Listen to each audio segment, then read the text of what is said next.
The Holy Gospel according to Matthew. Glory to you, O Lord. As Jesus was walking along, he saw a man called Matthew sitting at the tax collection station. And he said to him, "Follow me." And Matthew got up and followed him. And as Jesus sat at dinner in the house, many tax collectors and sinners came and were sitting with Jesus and his disciples. When the Pharisees saw this, they said to his disciples, "Why does your teacher eat with tax collectors and sinners?" But when Jesus heard this, he said, "Those who are well have no need of a physician, but those who are sick. Go and learn what this means. I desire mercy, not sacrifice. For I have not come to call the righteous, but sinners." While he was saying these things to them, suddenly a leader came in and knelt before him, saying, "My daughter has just died, but come and lay your hand on her, and she will live." And Jesus got up and followed him with his disciples. Then, suddenly, a woman who had been suffering from a flow of blood for 12 years came up behind him and touched the fringe of his cloak. For she was saying to herself, "If I only touch his cloak, I will be made well." Jesus turned, and seeing her, he said, "Take heart, daughter, your faith has made you well." And the woman was made well from that moment. When Jesus came to the leader's house and saw the flute players and the crowd making a commotion, he said, "Go away, for the girl is not dead, but sleeping." And they laughed at him. But when the crowd had been put outside, he went in and took her by the hand, and the girl got up. And the report of this spread through all of that district. The Gospel of the Lord.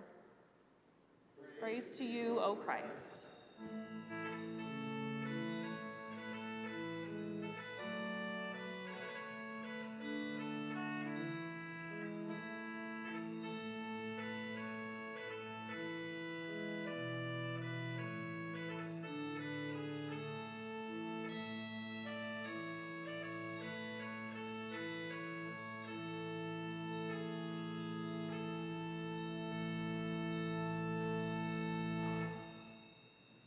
You may be seated.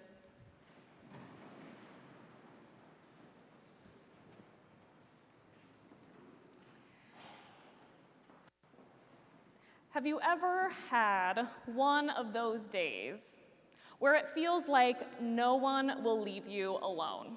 You know the days that I'm talking about, where you're running from thing to thing, and it feels like everyone needs something from you and needs it right now. You're getting bombarded with texts and calls and advertisements, or maybe people are popping by your desk at work asking for updates, or maybe you're a parent and little hands are constantly grabbing at you, asking for more and more, even when you go try to hide in the bathroom for a few moments to find some peace. Well, our gospel today shows us that Jesus too had days like these. In just 14 verses, we hear that Jesus calls Matthew, he eats dinner with tax collectors and sinners, he's questioned by the Pharisees and then teaches them. A leader tells Jesus that his daughter has just died and he needs Jesus to bring her back right now. A woman who has been hemorrhaging appears and touches Jesus' cloak. Jesus tells her that her faith has made her well, and then Jesus heals the leader's daughter while a crowd looks on and laughs in disbelief. Phew. I can at least speak for myself and say that if I had been in Jesus' spot, I would have wanted to hide in a dark room for a couple hours after a day like that. And yes, a day like what Jesus had in our gospel sounds extreme, but the reality is that our world pushes many of us to live like this constantly. We live in a culture of grinding speed and overstimulation, in a country where many are forced to work multiple jobs to survive, in an economy that prioritizes efficiency over everything else. Today at Wicker Park Lutheran Church, we're celebrating Creation Sunday, and you might be thinking, wait, what does any of this have to do with the earth? But maybe you also see where I'm going here. Living at warp speed has enormous implications for our planet. It means that the earth is constantly being exploited by this ceaseless churn of consumption. It means that we are being pushed ever further into climate crisis by a culture that teaches us to value convenience over relationship, efficiency over care, and endless growth over the well-being of God's creation. And it means that we've become further disconnected from what this culture of consumption costs the earth and one another.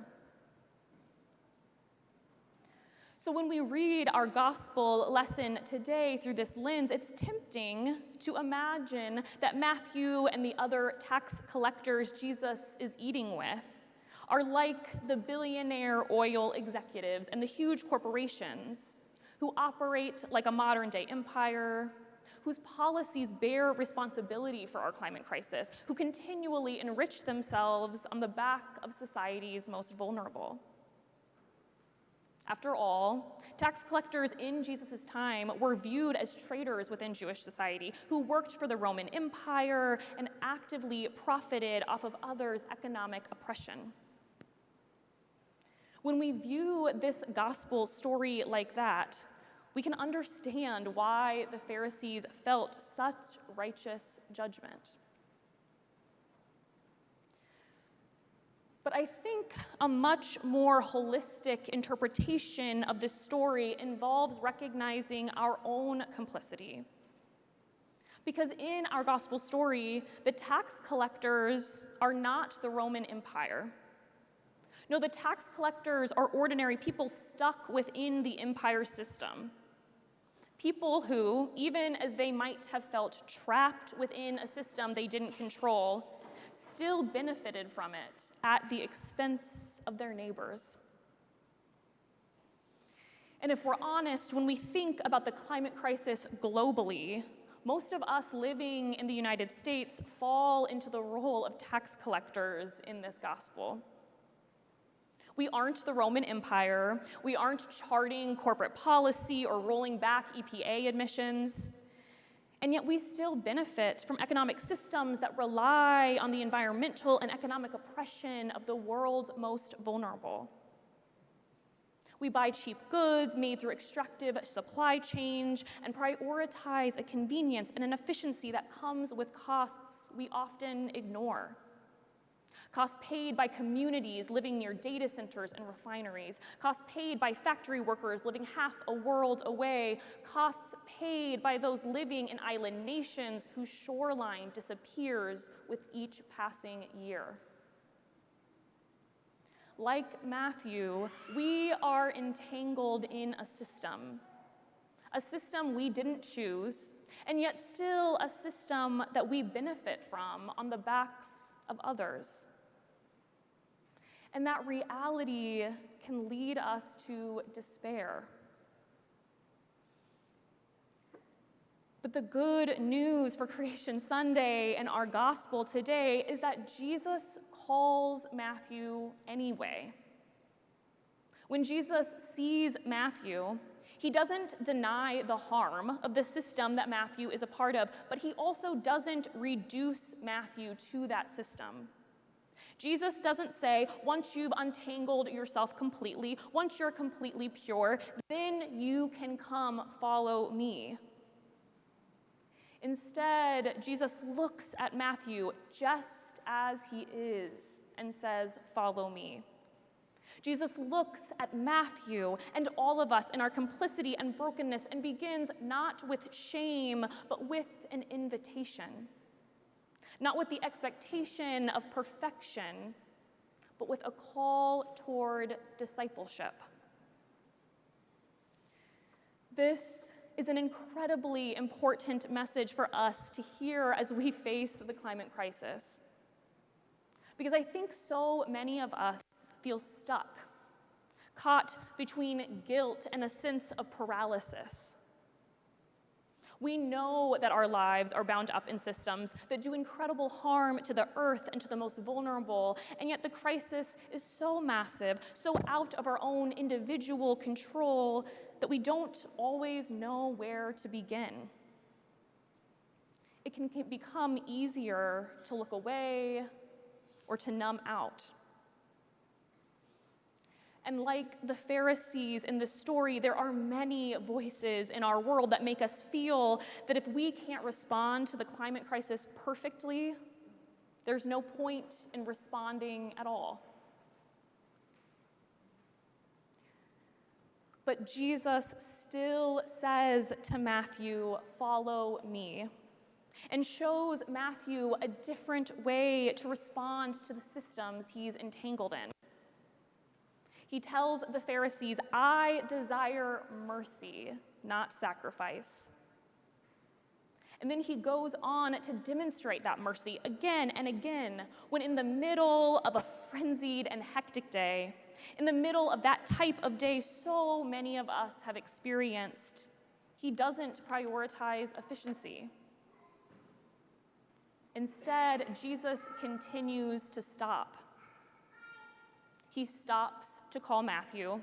He stops to genuinely answer the Pharisees' questions. He stops for a grieving father and heals his daughter, even while the crowd laughs in disbelief. He stops to acknowledge a woman's faith when she touches the fringe of his cloak, even though the world would have considered her unclean and unworthy. In taking the time to notice and care for the people the world would have set aside, Jesus is doing more here than simply offering individual support. He's inviting Matthew and all of us into a radical reorientation of our values, away from this framework of efficiency that the world thrusts upon us, and into a framework of mercy. And perhaps that's exactly the kind of reorientation we need to address our climate crisis. There was a wonderful anthology that came out a couple years ago entitled "Not Too Late: Changing the Climate Story from Despair to Possibility." And in it, Mary Anais Heglar, an environmental author, writes about how people typically try to approach climate change by reproducing this framework of efficiency, with this idea that there is a single, neat behavioral change that will just fix the climate crisis. She then writes, "There's no such thing. Responding to this crisis is going to have to become part of who we are all the time. Once you understand that this isn't about climate action at all. It's about climate commitment. Climate action is recycling or voting or opting for a vegan meal. Climate commitment includes those singular actions, but it's bigger still. It's a framework. It's asking yourself, what can I do next? So then, what is next? How are we being called to embrace a framework of mercy in our approach to care for God's creation?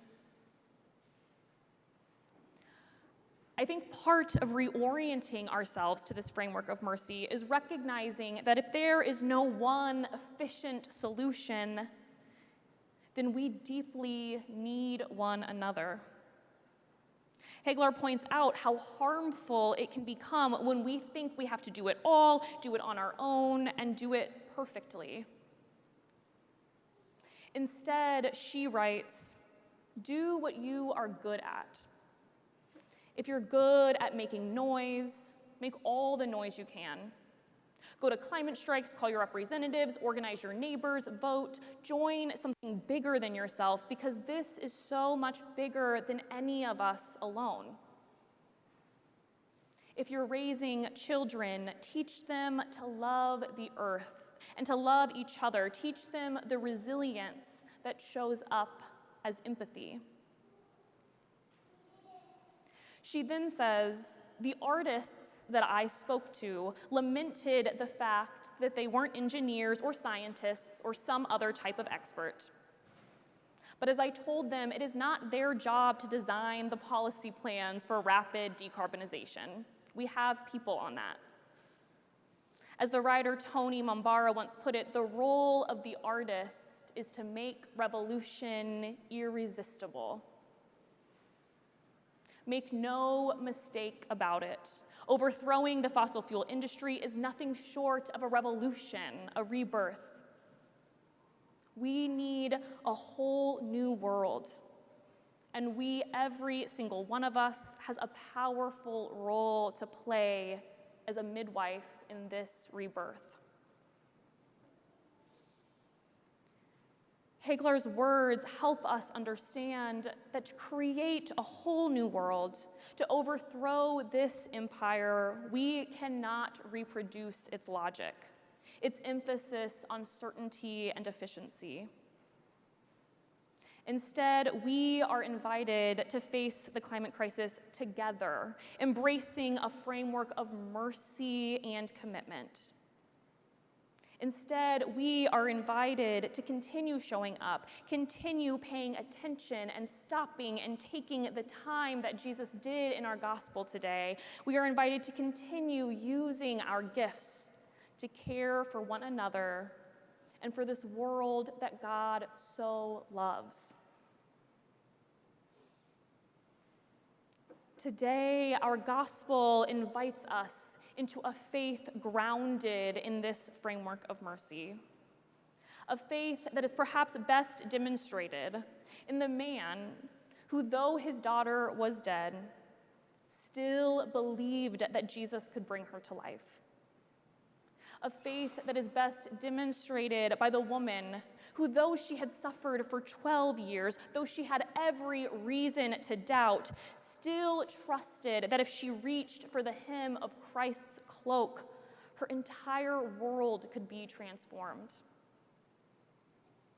On this Creation Sunday, may we keep reaching, keep choosing mercy over efficiency or despair, and keep believing that this new world is possible. And then let us go out and join in God's work of bringing it to life. Amen.